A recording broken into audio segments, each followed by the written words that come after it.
Bonjour et bienvenue sur kezako.com. Dans cette nouvelle vidéo sur les espaces vectoriels normés, nous allons aborder une notion qui repose sur la notion de norme, une notion très intéressante dans le chapitre de topologie, car elle est en fait une analogie avec ce qui se passe dans R, c'est-à-dire nous avons des segments ou des intervalles dans R. Ici, la notion analogique, en fait, c'est la notion de boule. Donc on a soit des boules ouvertes, soit des boules fermées, soit ce qu'on appelle des sphères. Mais avant cela, nous allons expliquer ce que c'est qu'une partie bornée dans un espace vectoriel normé.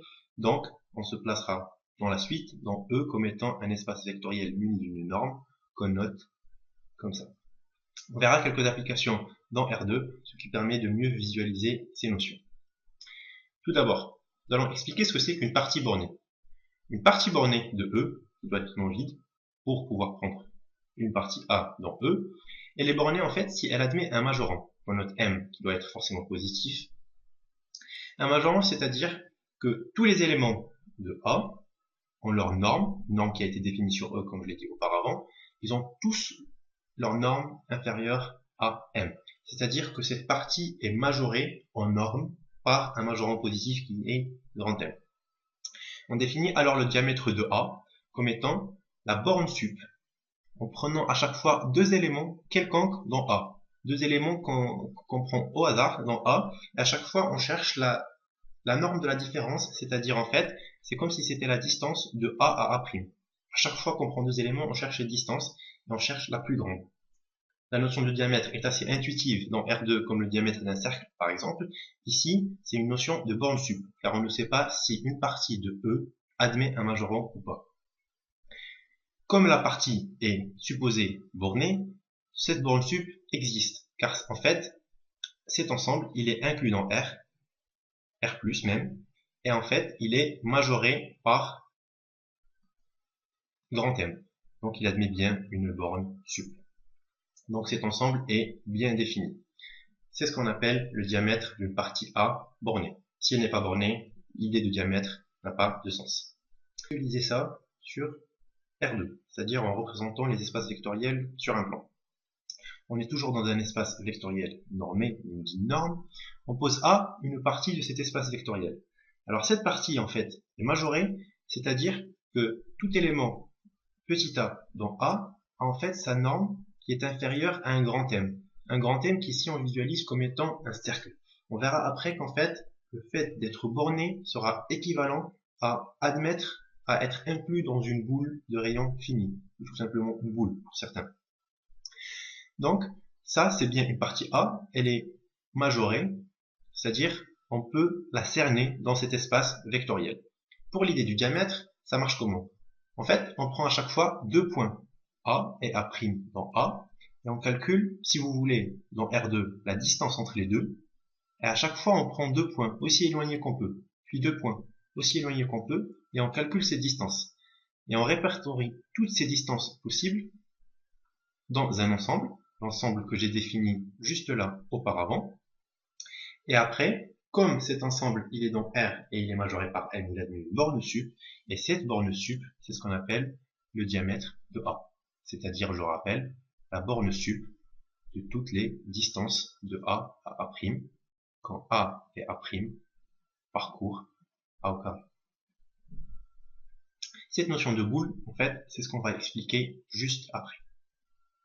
Qu'est-ce que c'est qu'une boule? On se place déjà dans un espace vectoriel normé, toujours.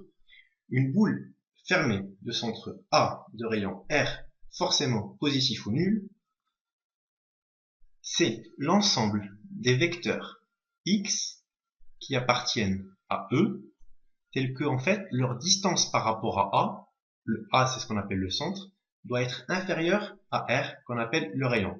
L'idée est très intuitive dans R2. En fait, une boule dans R2 c'est un cercle.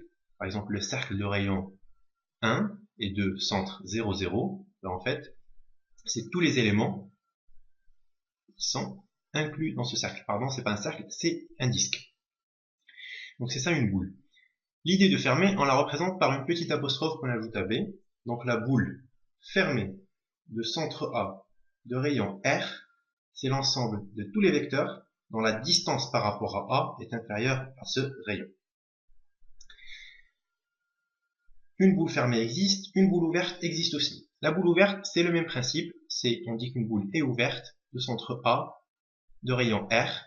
Ben en fait, c'est quand c'est tous les vecteurs qui appartiennent à l'espace vectoriel E, et dont la distance par rapport à A est strictement inférieure à R. Je le rappelle, ici, on avait une inférieure ou égale, c'est-à-dire que tous ceux qui sont égaux à R sont inclus dans la boule fermée, mais ne sont pas inclus dans la boule ouverte. C'est-à-dire, typiquement, dans R2, ça serait le disque de centre 0, 0, de rayon 1, moins, en fait, le cercle. C'est-à-dire tout ce qu'il y a à l'intérieur, sauf la bordure. Et donc, une boule ouverte, c'est une boule fermée avec laquelle on enlève cette bordure, ou ce qu'on appelle topologiquement une frontière. Et ainsi, on tombe sur la sphère.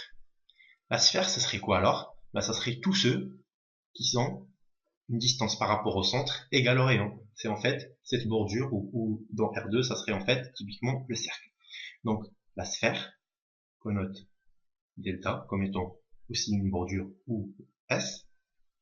C'est tous les vecteurs dans E, dont la norme, c'est-à-dire la distance par rapport à A, est égale au rayon. Et évidemment, on remarque bien que si on prend la boule ouverte, qu'on lui ajoute la sphère, ben en fait on tombe sur la boule fermée, car la boule ouverte, par définition, n'admet pas les valeurs qui sont égales à R. Donc dans R2, ce serait typiquement l'histoire du cercle plus l'intérieur qui donne en fait, le disque. Maintenant, on va voir quelques applications dans R2 pour bien cerner ces notions. Le problème dans R2, comme on l'a vu dans la vidéo précédente, c'est que les normes ne sont pas uniques. On peut avoir des normes PIM, c'est-à-dire des normes 1, des normes 2, des normes 3, etc. Et en fait, dans ces applications, on va s'intéresser aux trois normes triviales, ou les trois normes les plus répandues. C'est la norme 1, la norme 2 et la norme infinie. On commence déjà par la norme 1. La norme 1, je vous rappelle ce que c'est. La norme 1 d'un vecteur 1 dans R2, ça serait en fait tout simplement sa première composante plus sa deuxième composante en valeur absolue.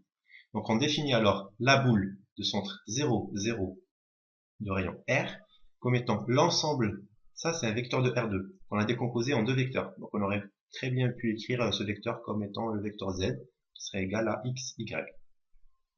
Donc c'est l'ensemble des x, y appartenant à R2, tel que ce vecteur Z moins le 0 dans R2 soit strictement inférieur à R. Je n'ai pas mis d'apostrophe, c'est une boule ouverte. Et donc, si on interprète cette norme, ça serait dans la valeur absolue de x plus la valeur absolue de y soit strictement inférieur à R. Le problème maintenant, c'est de dessiner ça dans R2. Ça, c'est en fait la boule dans R2. La boule peut être aussi intuitive que possible, ce n'est pas toujours un cercle. Je vous explique. Pour tracer cet ensemble, il faut chercher l'ensemble des x, y appartenant à R, tel que valeur absolue de x plus valeur absolue de y soit strictement inférieure à R. Premièrement, on peut montrer qu'en fait la valeur absolue de x est trivialement inférieure à la valeur absolue de x plus la valeur absolue de y, qui est inférieure à R. Donc en fait, x sera compris entre moins R et R. Et de même alors pour y. Donc le domaine d'étude est très restreint.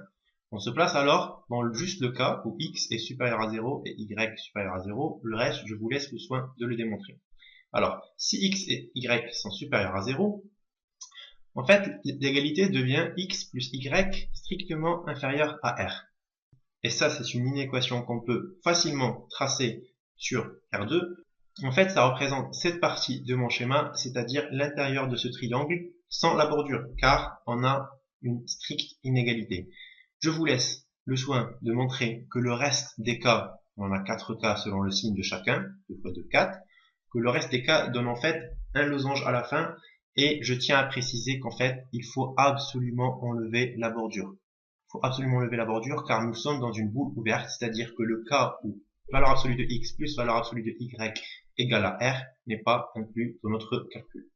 Ceci est un exemple d'une boule, oui c'est bien une boule, dans R2, définie par la norme 1.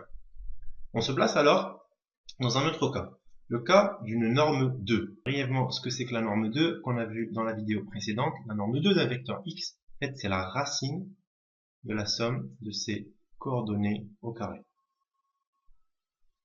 Donc la boule ouverte, j'ai pas d'apostrophe, centre 0, 0 et de rayon R, c'est en fait l'ensemble des x, y appartenant à R2, ça c'est-à-dire un seul vecteur dans R2, tel que la norme de x, y, moins 0, 0, norme 2, soit strictement inférieure à R. Et ça, si je veux l'écrire simplement et proprement, ce sera en fait l'ensemble des x, y appartenant à R2, tel que la norme 2, ça sera quoi? En fait, ça sera x au carré plus y au carré en racine inférieure à R. Donc si je fais passer la racine, ça sera inférieur à R au carré. Et typiquement, c'est l'équation d'un cercle. S'il y avait égalité, puisqu'on a une inégalité stricte, en fait, c'est le disque à l'intérieur du cercle, sans compter la bordure. Ceci est assez immédiat. Donc en fait, ça sera l'équation d'un disque en prenant exactement ce qu'il y a à l'intérieur et ne pas oublier d'enlever la bordure, ou la sphère, ou le cercle, parce qu'on est dans R2. Car une sphère dans R2, c'est un cercle, et une sphère dans R3, bah, c'est ce qu'on appelle communément une sphère. Ceci est bien une boule, la boule définie pour la norme 2.